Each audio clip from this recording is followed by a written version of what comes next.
আসসালামু আলাইকুম সবাইকে। সেরিখে ভিডিও করতে পারি না, ঘুমিয়ে গিয়েছিলাম।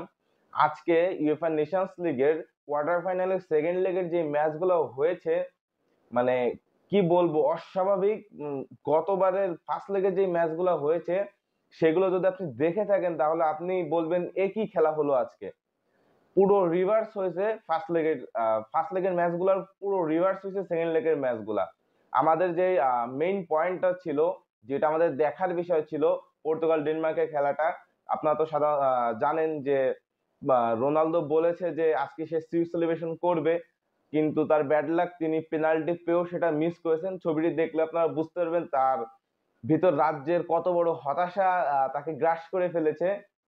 কিন্তু আমাদের অপেক্ষা করা লাগছে রোনালদোর ডেডলক ভাঙার জন্য। ৭৯ মিনিটে যে তিনি তার সিরিজ সেলিব্রেশনটা করেছেন, পর্তুগাল ৫-২ গোলে কামব্যাক করছে এই ম্যাচে। এছাড়া অন্যান্য যে ম্যাচগুলো হয়েছে, যেমন ফ্রান্স গত ফার্স্ট লেগের ম্যাচে ক্রোয়েশিয়ার কাছে ২-০ গোলে হেরে গেছে, ঠিক কামব্যাক একদম প্রতিশোধ নিয়েছে বললেই চলে। ফ্রান্স আজকের ম্যাচে ক্রোয়েশিয়াকে ২-০ গোলে হারিয়ে দিয়েছে। পরবর্তীতে খেলা টাইতে গেছে, গিয়ে ৫-৪ গোলে ফ্রান্স জয়লাভ করেছে।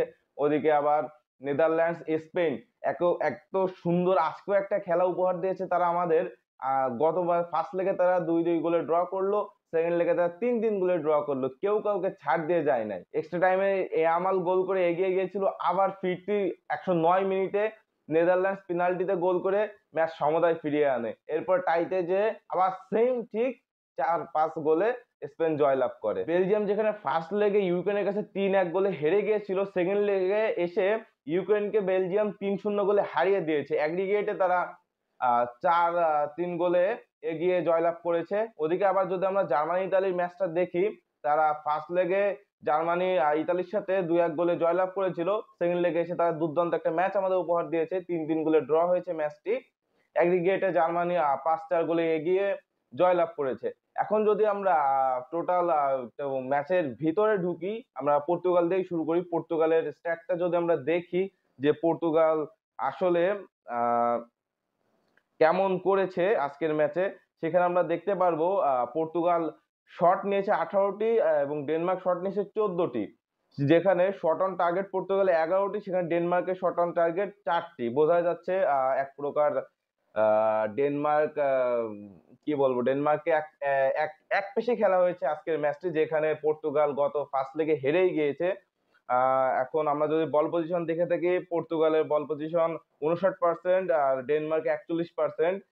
পাস অ্যাকুরেসিতে বেশ কাছাকাছি আছে ডেনমার্ক পর্তুগালের, আর পর্তুগালের ৮৫% আর ডেনমার্কের ৭৮%। ফাউলের দিকে পর্তুগাল ফাউল করেছে বেশি, আবার আবার কাট খেয়েছে কম, ২টি হলুদ কার্ড খেয়েছে। আবার ডেনমার্ক হলুদ কার্ড খেয়েছে ৪টি। কর্নার পেয়েছে পর্তুগাল ১১টি, ডেনমার্ক কর্নার পেয়েছে ৮টি। সেখানে আমরা স্ট্যাটটা দেখে বুঝতে পারছি যে গত ম্যাচের তুলনায় পর্তুগাল কতটা ভালো ম্যাচ খেলেছে আজকের এই লেগ ২ তে। এরপরে যদি আমরা জার্মানি এবং ইতালির ম্যাচের স্ট্যাটটা দেখি, সেক্ষেত্রে জার্মানি শট নিয়েছে ২২টি এবং ইতালি শট নিয়েছে ৯টি। যেখানে শট অন টার্গেট জার্মানি ৮টি, সেখানে ইতালি শট অন টার্গেট ৩টি। পাসিং অ্যাকুরেসি যদি আমরা দেখি, বল পজিশন যদি আমরা দেখি, তাহলে দেখবো ৫৭% বল পজিশন জার্মানির কাছে, ৪৩% ইতালির কাছে। এবং পাসিং অ্যাকুরেসি যদি আমরা দেখি, সেক্ষেত্রে প্রায় কাছাকাছি দুইটা টিমই, জার্মানি ৮৮% এবং ইতালি ৮৩%। ফাউলের দিকে জার্মানি ফাউল করেছে ১৫টি এবং ইতালি ফাউল করেছে ১৩টি। জার্মানি এখানে হলুদ কার্ড খেয়েছে ৩টি এবং ইতালি হলুদ কার্ড খেয়েছে ৪টি। কর্নার অফসাইড ট্র্যাপে পড়েছে ইতালি একবার। কর্নারের ক্ষেত্রে জার্মানি কর্নার পেয়েছে ৬টি, ওদিকে ইতালি কর্নার পেয়েছে ৪টি। স্ট্যাটসটা দেখো আমরা বুঝতে পারছি যে জার্মানি ইতালি তুলনামূলক একটু ডিফারেন্ট হলেও ম্যাচটি খুবই দুর্দান্ত হয়েছে। এবার যদি আমরা যাই স্পেন এবং নেদারল্যান্ডস এর ম্যাচে, সেক্ষেত্রে আমরা দেখবো যে সমানে সমানে লড়াই হয়েছে। যেখানে শট রেখেছে স্পেন ১৯টি, সেখানে শট রেখেছে নেদারল্যান্ডস ১৬টি। শট অন টার্গেট আবার দুজনেই সেম, যেখানে স্পেনের শট অন টার্গেট ৯টি, নেদারল্যান্ডসের শট অন টার্গেটও ৯টি। এদিক থেকে শটের দিক থেকে বলা যায় যে আমরা যদি রেশিও করি, শটের রেশিওতে নেদারল্যান্ডস এগিয়ে থাকবে। আবার বল পজিশনে স্পেন এগিয়ে ছিল। পাসিং অ্যাকুরেসিতে 88% পাসিং অ্যাকুরেসি স্পেনের এবং 87% নেদারল্যান্ডসের। আমাদের এটা দেখলে বোঝা যাচ্ছে যে কেউ কাউকে ছাড় দিয়ে খেলে নাই, মানে হাড্ডাহাড্ডি লড়াই হয়েছে।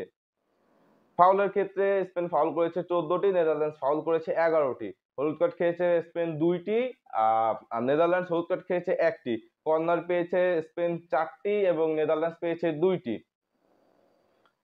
তো এই স্ট্যাটটা দেখে তো আমাদের বোঝা বাকি থাকতেছে না যে যদি কোনো ম্যাচ দেখার মতো একদম ভালো একটা ম্যাচ যদি হয়ে থাকে, সেটা হয়েছে গত ফার্স্ট লেগে হয়েছে স্পেন নেদারল্যান্ডসের, সেকেন্ড লেগে হলো স্পেন নেদারল্যান্ডসের। এবার যদি আমরা ফ্রান্স ক্রোয়েশিয়ার স্ট্যাটটা দেখে থাকি, ফার্স্ট লেগে স্পেনকে তো খুঁজেই পাওয়া যায়নি, বিশেষ করে এমবাপ্পেকে তো খুঁজেই পাওয়া যায়নি। কিন্তু সেকেন্ড লেগে এসে স্পেন কামব্যাক করেছে। তারা ক্রোয়েশিয়াকে এক পেশে রেখে খেলাটা খেলেছে, মানে মনে হচ্ছিল যে এক পেশে খেলা হচ্ছে। ফ্রান্স যেখানে শট নিয়েছে 28টি, তাদের বিপরীতে ক্রোয়েশিয়া শট নিতে পেরেছে মাত্র 5টি, যারা একটাও শট অন টার্গেট রাখতে পারে নাই। ওদিকে ফ্রান্স শট অন টার্গেটে শট রেখেছে 8টি। বল পজিশনে তো পুরাই ফারাক। স্পেন সরি ফ্রান্স বল পজিশনে আছে 62% এবং ক্রোয়েশিয়া আছে 38%। এটা আপনারা বুঝতেই পারতেছেন যে কতটা ডিস্টেন্স তাদের ভিতরে। এক পেশে খেলা তো আর ফাও ফাও বলে নাই। পাসিং অ্যাকুরেসিতে যদি আমরা বলি, তাই সেখানে তারা ক্রোয়েশিয়া একটু কাছাকাছি আছে, 90% ফ্রান্সের পাসিং অ্যাকুরেসি এবং ক্রোয়েশিয়ার 82%। ফাউলের দিক থেকে ক্রোয়েশিয়া ফাউল করেছে, মানে একটু তারা ফিজিক্যালি খেলার চেষ্টা করেছে, তারপরেও তারা মানে সুযোগ করে উঠতে পারে নাই। তারা ফাউল করেছে 24টি এবং ফ্রান্স ফাউল করেছে 14টি।